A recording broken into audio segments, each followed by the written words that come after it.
Everyone, JVD here from the Villains Man, bringing you another comic book review over Batman number 14 through 15, titled Rooftops from the Rebirth Banner.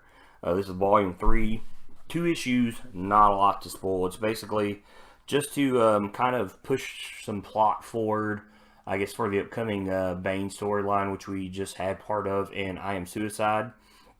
Like I said, not a whole lot to spoil. Jesus, man.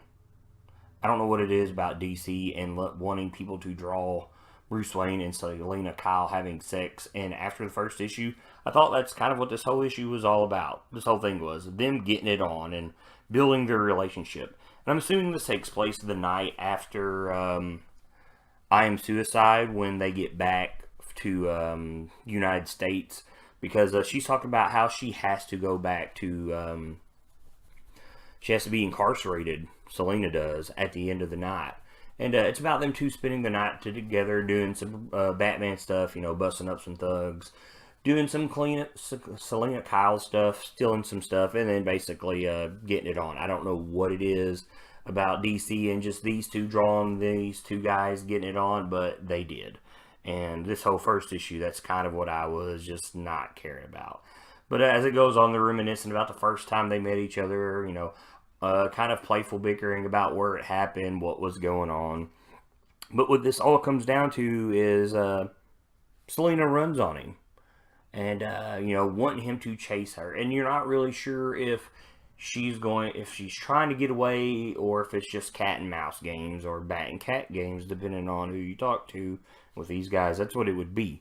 But, basically, Batman, these two love each other very, very much.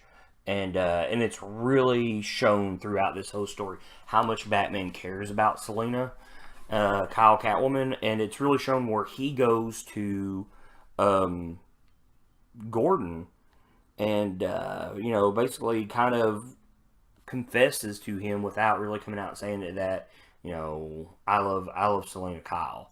You know, I need to find out where she's at. And he really does not even want to take her back. But because justice comes first, and he's Batman, and that's why he's Batman, he's going to take her back. And basically, she's got an apartment under the name of Holly Robertson, which is almost a clue. And I think Batman's kind of figuring out that it's this time that Catwoman's trying to get him to figure out something. So he goes visits Holly Robertson after he has Commissioner Gordon get some info from him. And he's talking to her about, you know, where's Selina, and she's spooked, not wanting to give it up. And she's going to get basically a phone that she keeps, just in case she needs to get a hold of Selina, or Selina gets a hold of her. And she gets a drop on Batman, cuts his throat. Very assassin-like. And that's when you realize this Holly Robertson isn't somebody you think she is. And that just shows you how much Batman cares. I mean, first, that he kind of goes to Gordon needing help finding her.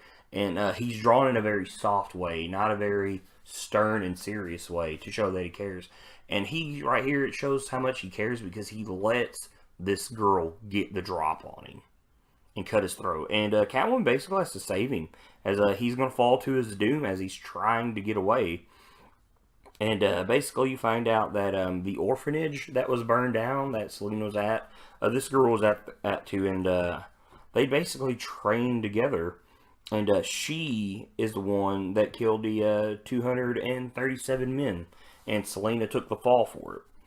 And basically, this is, you know, Bruce's way of realizing that she's innocent, and he needs to prove it. So, like I said, there's not a lot going on here.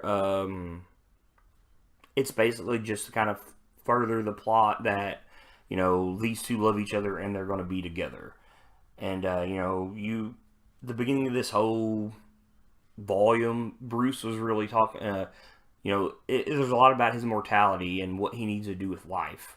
And maybe this is what he realized he needs to do. You know, Clark Kent's got Lois Lane, you know, and that's your big love, you know, interest in DC, is those two right here. And maybe it's time for Batman to have that. Maybe this is what he's needing to realize, that, you know, he's needing to drop the cowl and, you know, enjoy life, start a family, and maybe just have little Gothamites that'll protect, Gotham for him and Selina Kyle when they want to be, mommies and daddies. So there's not a lot here. It's like I said, just to further the story along. Now he's got Catwoman back because she had to save him, but now they got to find this Holly Robertson, and we know Bane's coming. So finally, fighting Batman, Bane, not naked Bane, masked Bane on Venom, how it should be. So, but I'm JVD. This has been my review for Batman Rooftops. Pass on it. But if you're a Batman completist, you have to read it. It won't take long. Keep reading, guys.